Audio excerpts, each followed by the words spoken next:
உடன்பிறப்பே வா என்ற தலைப்பில் இன்று மேலும் 3 தொகுதிகளின் நிர்வாகிகளை முதலமைச்சர் மு.க.ஸ்டாலின் சந்தித்து பேசி வருகிறார்.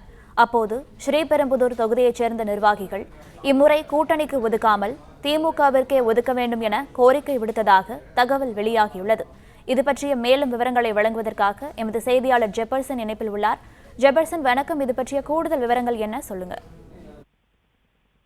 திமுக தலைமை அலுவலகமான அண்ணா அறிவாலயத்துல உடன்பிறப்பே வா என்ற தலைப்புல திமுக தலைவர் ஸ்டாலின் நிர்வாகிகளை சந்தித்து வருகிறார். இன்று ஸ்ரீபெரும்புதூர் சட்டமன்ற தொகுதி நிர்வாகிகளை சந்தித்து அவர் பேசும்போது, ஸ்ரீபெரும்புதூர் சட்டமன்ற தொகுதியை திமுகவுக்கு ஒதுக்க வேண்டும் என கூட்டாக அனைத்து நிர்வாகிகளும் கோரிக்கை விடுத்ததாக தகவல் வெளியாகியிருக்கிறது.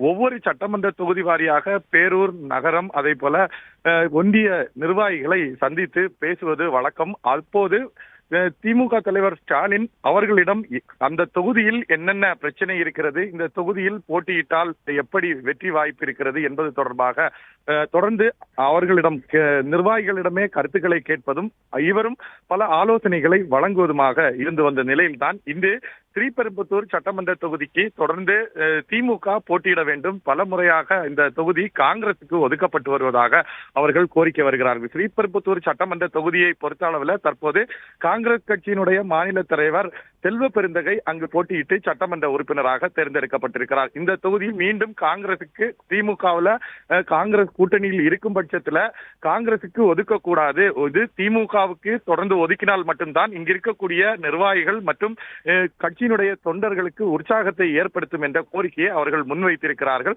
இதையெல்லாம் பொறுமையாக கேட்டிருக்கிறார் தமிழக முதலமைச்சரும் திமுக தலைவருமான ஸ்டாலின். தொடர்ந்து நிர்வாகிகள் வெளியே வந்து பேசும்போதுதான் தெரிய வரும் அவர் என்ன பதில் கூறியிருக்கிறார் என்பது தொடர்பாக.